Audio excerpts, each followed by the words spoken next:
नमस्कार सर्वांना. श्री स्वामी समर्थ. कसे आहात? सगळ्यांना आजचा दिवस आनंदाचा आणि आरोग्यदायी जावोत ही स्वामी चरणी प्रार्थना. तर सगळ्या ताई विचारतात की ताई तुमचं दुकान कुठे आहे आणि तुम्ही कुठे राहतात. तर माझं दुकान आहे वडाळी भुईमध्ये आणि केद्राई रोडला दुकान आहे. जे कोणी केद्राईला येत असतील त्यांना नक्की आपल्या दुकानाला भेट द्या. आणि दुकानाच्या पाठीमागेच घर आहे, अगदी जवळ आहे, म्हणजे काहीच अंतर नाही आहे. आणि हे सर्व जे ब्लाऊज शिवले ना आता दुकानामध्ये, हे सर्वजण ब्लाऊज तयार झाले 8 दिवसामध्ये. बरेचसे ब्लाऊज शिवले 8 दिवसात. इतके सारे ब्लाऊज आहे, फुल तिन्ही पण साईडला पूर्ण पाईप गच्च भरलेले आहे. आणि कधी कधी कसं होतं, सीझन असलं की पटापट ब्लाऊज पण शिवले जातात आणि लगेच घ्यायला पण येतात. आणि आता सध्या कामाचं सीझन चालू आहे, आता बरेचसे ब्लाऊज साचले आणि आता ते पण जाणार आहे. कारण आमच्या इथं आहे ना, हा गुरुवार तर तो गुरुवार ब्लाऊज घ्यायला येतात. इतर वेळेस ना असं मध्ये कोणाला वेळ भेटत नाही.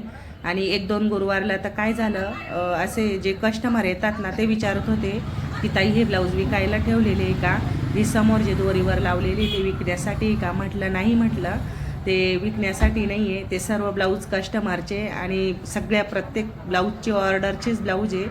असे कुठलाही ब्लाऊज नाही आहे का मी असं शिवून ठेवलेलं आहे इथं.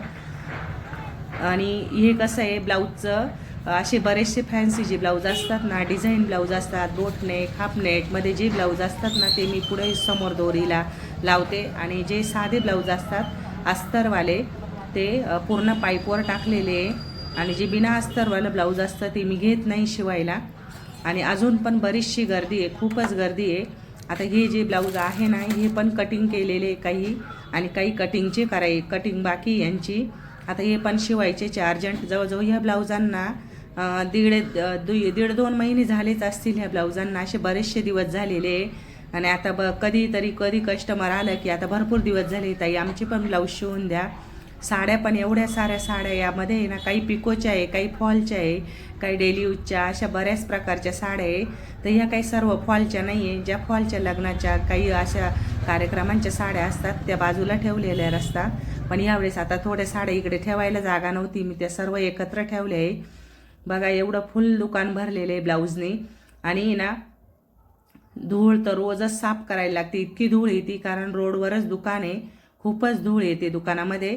आणि आता हे सर्व जे काही ब्लाऊज आहे ना कटिंग करायचे, आता ते पण कटिंग झालेले आहे. तर हे बघा ह्या 2 सिल्क साड्या घेतल्या आहे. तर एकदम प्लेन आहे, पूर्ण काहीच नाही, फक्त असे साईड पट्टा आहे याला असा इथं. आणि हा ब्लाऊज पीस आहे. ठीक आहे, तिला 300ला पडली मला ती. तर ह्या 2 घेतले, हे 2 द्यायच्या होत्या मला, तर मग ह्या घेतल्या आहे. बघा अशा आहे, कलर आवडला मला त्यांचा जास्त, कलरमुळे घेतला आहे. ना असा साधा सिंपल डेली यूजसाठी मस्त छान वाटतं ना. तर ह्या आहे ना, या साड्यांना जवळजवळ महिना झाला आहे, 1 महिना झाला. कस्टमर 3-4 वेळेस आलं, कमीत कमी साड्या तरी पिको करून द्या म्हणून. मग आता ही साडी काढली, ज्या साड्या काढल्या आहे त्यातले हे 2 पण काढले आहे. त्याच्यात हा एक ब्लाऊज पीस नाही आहे याच्यामध्ये, आणि याच्यात ब्लाऊज पीस आहे. आता हा पण कट करते मी आता.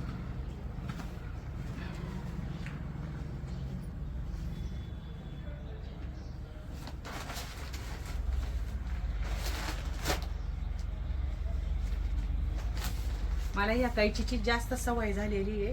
या कैचीने एकदम छान काम करता येतं आणि आपल्या हातांना पण त्रास होत नाही. एकदम छान आहे, मस्त. ज्यांच्याकडे जास्त असं काम असेल ना तर त्यांनी नक्की ही कैची वापरा. तर आपल्याकडे ना जे ताई क्लासला येत होत्या ना, असं फाडून घेते मी साड्या. तर ज्या एक ताई क्लासला येत होत्या ना तर त्यांनी ना ऑनलाईन कैची बघितली होती, तर ती पण खूप छान भेटली. ही 10 नंबर, त्यावर एक टेप भेटला, परत एक छोटी कैची भेटली, आणि ही एक पण भेटली, ती पण एकदम छान आहे, मस्त. आणि साडीचं कसं आहे, आता ह्या ज्या सिंथेटिक साड्या असतात ना, तर आता ह्या साड्यांना मध्ये खूप कोस असतात सध्या, तर आता खूपच कोसच साड्या असतात. मग आपण किती कट केल्या ना तरी ते असं व्यवस्थित निघल्या नाही जात तो कोस. तर मग मी असं फाडून घेते, फाडल्यानंतर साडी एकदम सरळ निघल्या जाते आणि कोस पण राहत नाही साड्यांमध्ये. रात्री दीदीनी हे बघा हे किती 5 ब्लाऊज कटिंग करून ठेवले. दीदीचे सध्या पेपर संपले, 10-12 दिवस सुट्ट्या आहे तिला.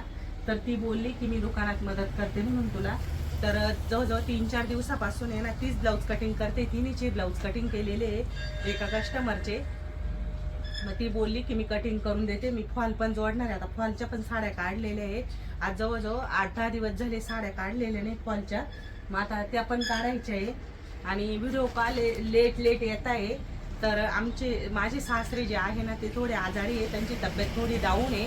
तर त्यामुळे मला व्हिडिओ काढायला म्हणजे काम आवरेपर्यंत 1-2 वाजता दुकानात येण्यासाठी. आणि तिथून पुढे आल्यानंतर इतके काही गडबडीत ब्लाऊज शिवले जातात, खूप धावपळ होऊन जाते. त्यामुळे एवढ्यात ना व्हिडिओ असे लेट येत आहे.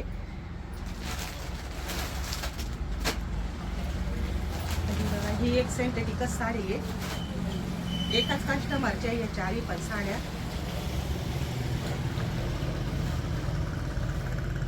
आता ह्या ज्या सिंथेटिक साड्या असतात ना यांची पण पीस बघा असा हा पीस आहे. आपण ज्या वेळेस असं कापतो ना तर कापल्यानंतर खूप असा इकडे तिकडे बाजूला जातो ब्लाऊज पीस. मग असं फाडून घेतलं की फाडल्यानंतर एकदम सरळ येतो तो.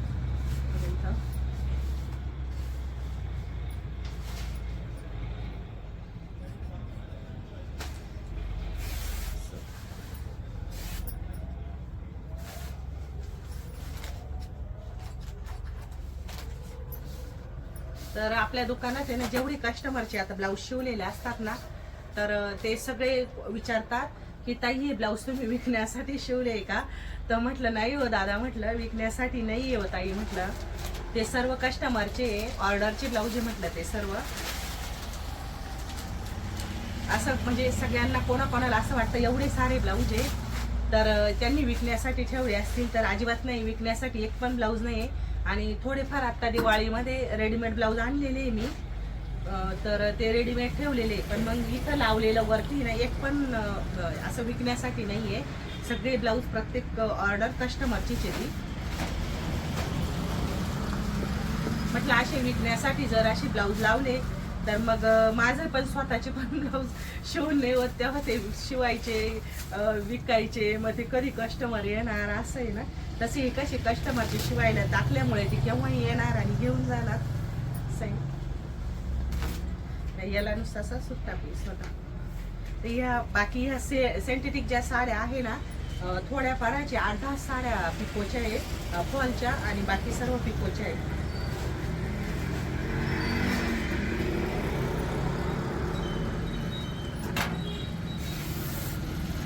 सरळ फाटल्या जाते म्हणजे साडी.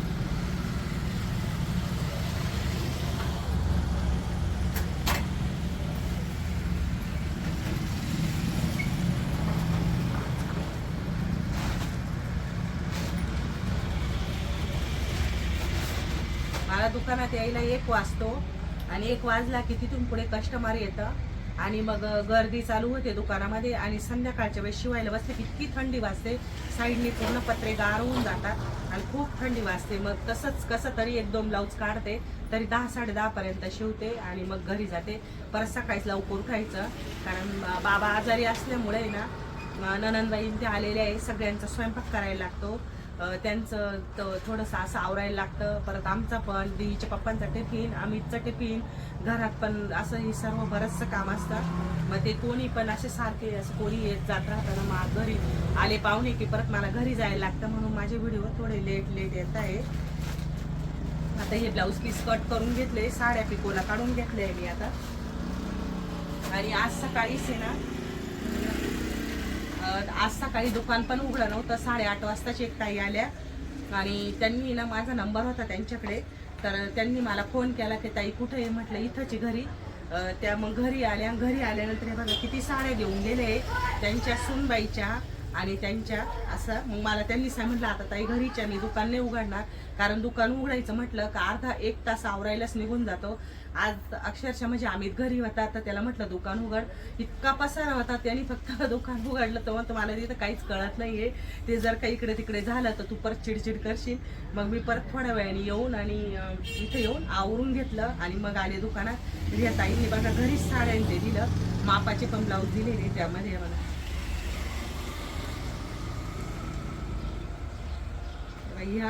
ह्या एका मापाचे हे 2 ब्लाऊज शिवायला.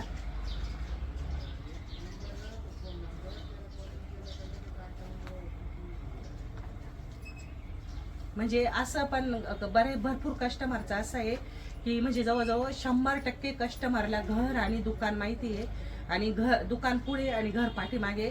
त्यामुळे इथं पुढे आले की माझे म्हणजे दुकानाचं जे बॅनर लावलेले आहे ना, नाव टाकलेलं, तिथं काही नंबर वगैरे नाही आहे, पण असंच नंबर ब्लाऊज शिवण्यासाठी जो नंबर दिलेला आहे ना त्याच्यावर फोन करतात आणि सगळे घरी येऊन आणि ब्लाऊज देऊन टाकतात.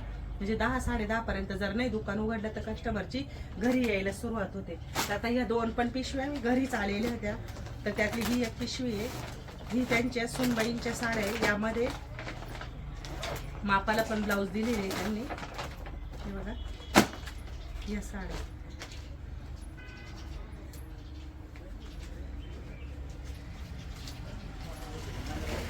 तिच्यात पण पार्टी वेअर साडी आहे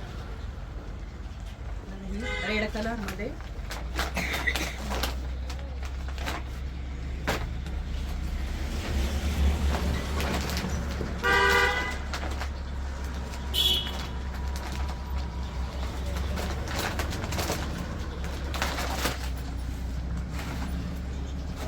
चुकून दुसरी पिशवी हातात आली होती, मला असं वाटलं तीच पिशवी काय बघा, यातल्या साड्या आहे.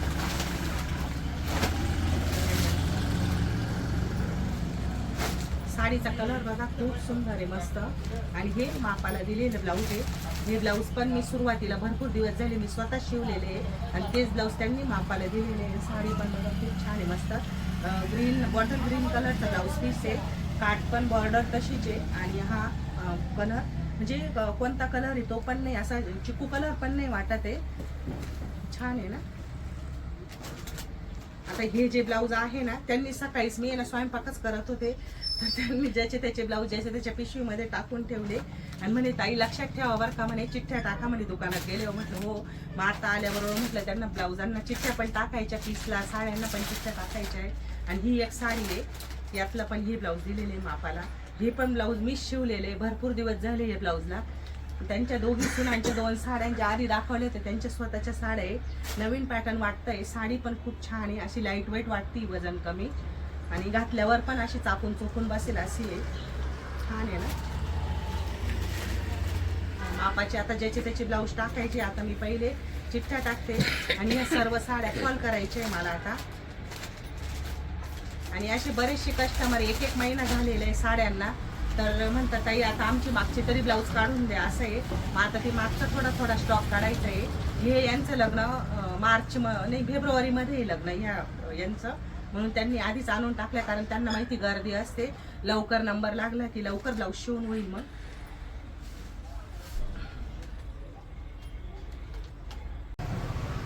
ब्लाऊज कटिंग झाल्यानंतर एक घागऱ्याचं ब्लाऊज कटिंग करायचं होतं, ते पण अर्जंट आलेलं होतं शिवायला.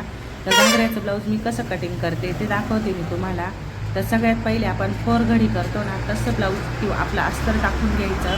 आणि अस्तर टाकल्यानंतर मग आपण जे ब्लाऊजचं आता जे घागऱ्याचे ब्लाऊज पीस असतात ना, ते त्यांचे गळे पण खूप मोठे असतात, मग तो शिवताना आपल्याकडनं खूप प्रॉब्लेम होतो. मग आपण सगळ्यात पहिले अस्तर आधी मापात कटिंग करून घ्यायचं. आपल्याला ज्या पॅटर्नचं ब्लाऊज टाकायचं आहे ते माप वगैरे अस्तरवर काढून घ्यायचं. आता मी यामध्ये उंची टाकली 14.5, शोल्डर टाकलं आहे 5.5, अशा पद्धतीने मी कटिंग करणार आहे. आणि खाली मुंडा घेतला आहे 6.5. आणि हे पण आहे ना 28 छातीचं ब्लाऊज आहे हे. आणि हे बघा, ही मी अशा पद्धतीने कटिंग करते. म्हणजे आपण घागऱ्याचं ब्लाऊज कटिंग करताना आपण अस्तर कटिंग व्यवस्थित मापात करून घ्यायची, आणि त्यानंतर त्याच्या गळ्यानुसार आपण मध्ये कट करू शकतो किंवा मध्ये टीप मारू शकतो. अशा पद्धतीने आपण घागऱ्याचं ब्लाऊज शिवू शकतो. जर आपण डायरेक्टली जर असं अस्तर व न कटिंग करता त्या गळ्यावर जर गळा टाकून जर आपण ब्लाऊज जर शिवण्याचा प्रयत्न केला, तर त्या गळ्याचा आपला कुठलाही आकार नसतो. आपलं मापाचं ब्लाऊजवरच आकार घेऊन आणि मग त्याला त्यानुसार आपण कमी जास्त पण करून घेता येतं. आता हे पण 3/4 टाकायचं होतं, मी आता हे कटिंग करून घेते. आता 3/4 घागऱ्याचं ब्लाऊज आहे ना, 3/4 पण छान दिसतं आणि हाफ बाही पण छान दिसते त्याची. हे ना ब्लाऊज पूर्ण नेटमध्ये होतं. आता हे मी कटिंग करून घेते. आणि ही ब्लाऊजची उंची टाकताना आहे ना जास्त टाकायची. मी याची 14.5 उंची टाकली आहे, अर्धा इंच जास्त घेतली आहे, कारण की कसं शिवताना कमी जास्त होतं. आणि नेटचं म्हटलं की असे थोडं वरती तरंगतं ब्लाऊज, मग त्यामुळे मग थोडंसं उंची जास्त घेतली आहे. आता ज्या पट्ट्या निघतात ना ते आपल्याला घागऱ्याचं ब्लाऊज ज्यावेळेस आपण अस्तर ब्लाऊज पीस जॉईन करतो, टक्स टाकतो ना, त्यावेळेस खालच्या साईडने या पट्ट्या जॉईन करायला कामात येतात. म्हणून पूर्ण ब्लाऊज कटिंग होईपर्यंत अस्तरचा कपडा पूर्ण सांभाळून ठेवायचा, म्हणजे आपल्याला ब्लाऊज शिवण्याच्या वेळेस ना आपल्याला अस्तर इकडे तिकडे शोधावं नाही लागत. आता हा जो गळा दिसतोय ना, मशीन वाजू नका थोडा वेळ, मी डायरेक्टली बोलते. आता हा कट करा. आता मी हा घागऱ्याचा ब्लाऊज कटिंग केला आहे, तर मी याचा 4 टक्समध्ये कटिंग करते मी. तर याचा जो आपल्याला पुढच्या साईडचा गळा काढायचा आहे ना, तर तो कसा काढायचा ते दाखवते मी तुम्हाला. तर सगळ्यात पहिले ना आपल्याला आता ज्या घागऱ्यावरचं ब्लाऊज शिवायचं आहे ना त्याचा गळा कशा पद्धतीचा आहे तो बघायचा. आता हा जो आहे ना, तर हा फ्रंट साईडचा गळा आणि हा बॅक साईडचा गळा, म्हणजे याची रुंदी बघा आता किती ह्या बॅक साईडची. आणि ह्या 28 चेटचं 28 छातीचं पॅटर्न हे अगदी छोटी म्हणजे बारकं माप आहे. आणि ह्या ज्या गळा रुंदी मग कशी बनवायची, कसं गळा तयार करायचं हे मी तुम्हाला दाखवते आता, आणि कटिंग कशी करायची. मग आता मी तर अस्तर तर कटिंग केलंय, मग आता हा मी फ्रंट साईडचा गळा कटिंग करायचा आहे आपल्याला. तर मग मी काय करणार, आता हा पुढचा पान गळा आहे, तर पान गळ्याचा पुढच्या गळ्याला मी शेप देऊन घेणार कट. तर मी जे अस्तर कटिंग केलेलं आहे ना, तर आपण म्हणतो की मग गळा रुंदी याची एवढी आहे तर मग त्या पद्धतीने अस्तर कट करायचं. तर तसं नसतं, आपलं जे मापाचं ब्लाऊज आहे ना तसं अस्तर आपण कट करणार आहे. आता मी इथं याला किती 2.5ची गळा रुंदी देणार आहे, आणि इथं 5चा गळा घेणार आहे, तर 5. मग आता याला मी पान गळ्याचा आकार देणार आहे.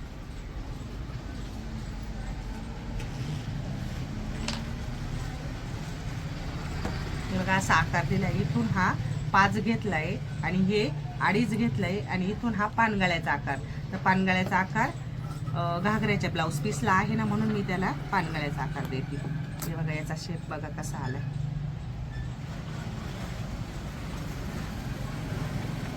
दिसतंय का असं आलं. आता बॅक साईडचा गळा कसा आहे आपण तुम्हाला दाखवते मी. तर बॅक साईडचा पण गळा दाखवते कसा कटिंग करायचा, म्हणजे याने काय होतं आपला गळा पण उतरत नाही. आणि आजकाल तर घागऱ्यांवरचे ब्लाऊजचे गळे खूप मोठे मोठे असतात आणि माप आपलं छोटं असतं. मग आपण अशा पद्धतीने आधी अस्तर कटिंग करून घ्यायचं, अस्तर कटिंग करून घ्यायचं आपल्या मापात जसं पाहिजे तसं, आणि त्यानंतर आपण गळा कटिंग करायचा. तर आता बॅक साईडचा गळ्याचा आकार असा आहे त्याचा.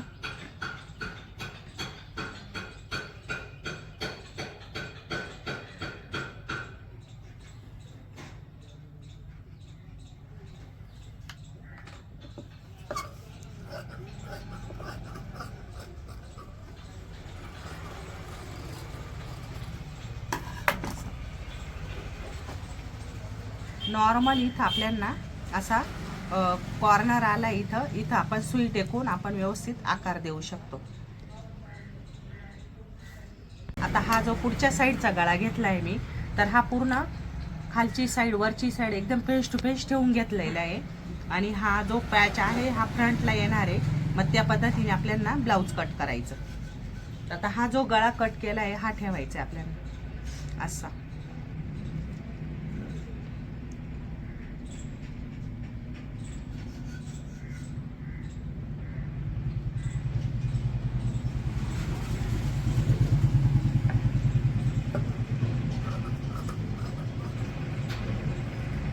मी आता हा कट केला आहे, तुम्ही नाही कट केला तरी चालेल.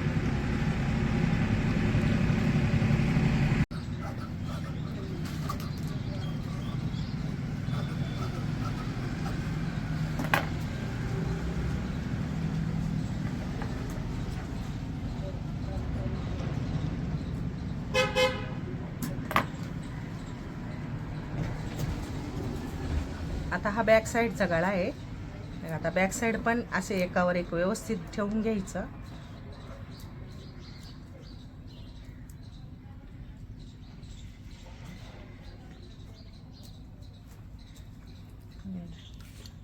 जसा आकार कट केलाय ना तसाच ह्या गळ्याचा पण आकार आहे.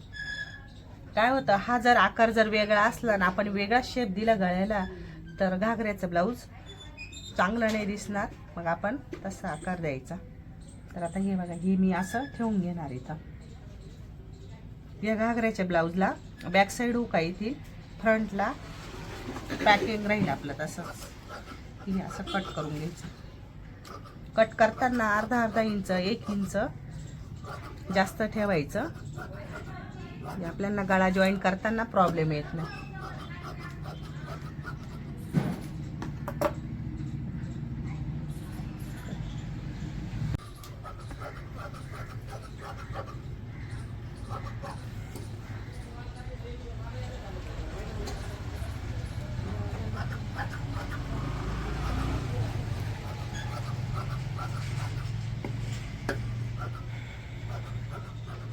हे मी बाहीसाठी कटिंग केलं आहे. तर मी याला आकार नाही दिलेला, कारण याला इथं वरती चुन्या टाकायच्या आहे. आपल्याला प्लेट टाकायची एक एक.